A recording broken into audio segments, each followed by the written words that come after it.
You can't train like a horse and eat like a bird. So that made sense. So it's kept body fat under control. You were able to watch and see the quality of muscle growth, which was slower, but at the same time, you didn't have to eat green beans and tuna fish in order to get cut for a show.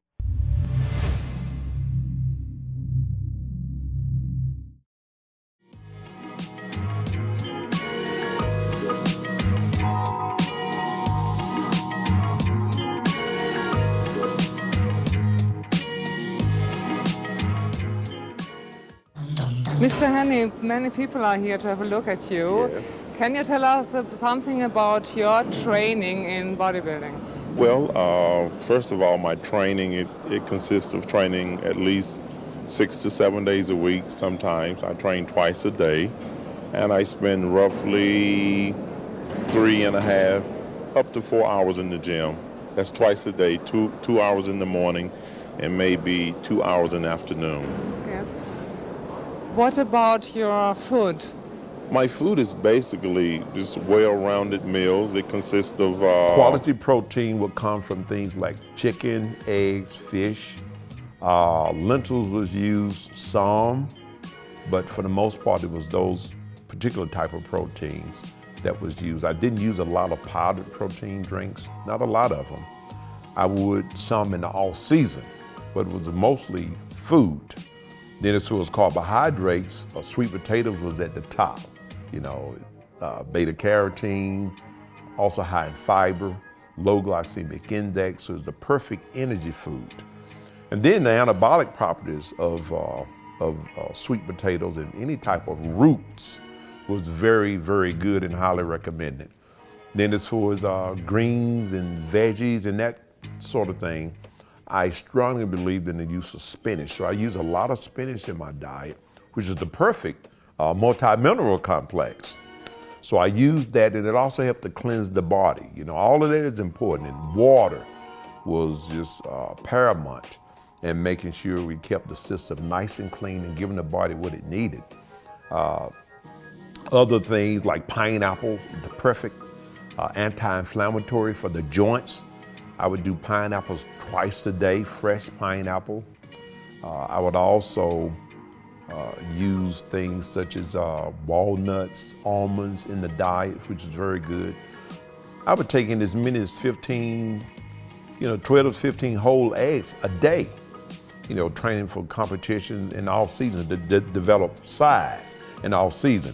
As I got closer to a show, I would do a mixture of maybe 3 egg whites and 2 whole eggs per meal. I never believed in just taking egg yellows away, because the fact of the matter is the egg yellow contains something called lecithin and choline, which have their own fat burning properties.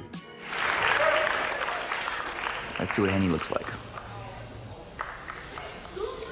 Well, he certainly looks big. He looks hard. He looks like he's ready. This may very well be his 5th win. Lee's symmetry looks, in fact, I think better than ever right now. Just standing there, Lee looks like the winner.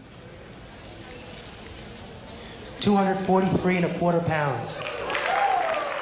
What I've tried to stay true to is making sure that quality nutrition was a part of my daily existence as it relates to training for competition on season and off season. I never allowed my nutrition to be such that I would end up being 30, 20 pounds over my last competition weight. So I wanted to make sure that whether I gained 5, 10, 15, or 20 pounds, I was still able to see my abs.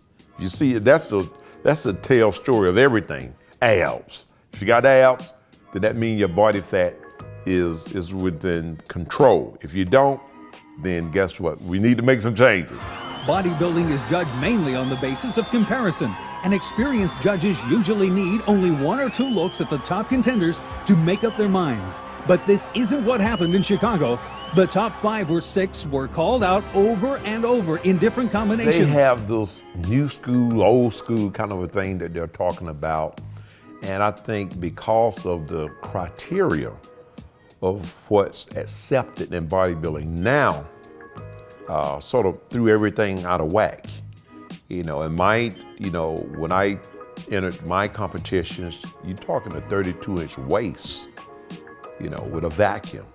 Well, that was no longer the norm once Dorian Yates came in after me. The vacuum went away, the small waist went away, it just became about mass. So the mindset of the bodybuilders as of lately has been, let's just get big. And now let's try to train down and get some definition. And when doing so, you have to go through all type of extremes to get rid of body fat, which you should have never put on in the first place. Whereby we watched every ounce of quality as we develop our physiques. So we were never in a quick fix situation. Quick fixes causes a lot of other things, that really didn't have to happen. Crazy things to help get rid of fat, which you should never put on. Just think about how this stuff wears on your adrenal system. Then you're doing 8 million miles of aerobics. That wears on your system also, and your joints, because the body's only good for so many bumps in the road. You can destroy a pair of shock absorbers by hitting bump, bump, bump, bump, bump. Where your knees, your back, your shoulders, it works the same way. So give the body what it needs, and as you know, in a lot of my sayings has been trained to stimulate, not annihilate. You have to annihilate when you do crazy stuff, like get 40, 50, 60 pounds over competition weight. Then you have to try to bring the weight down in order to see your abs or to get in a contest condition.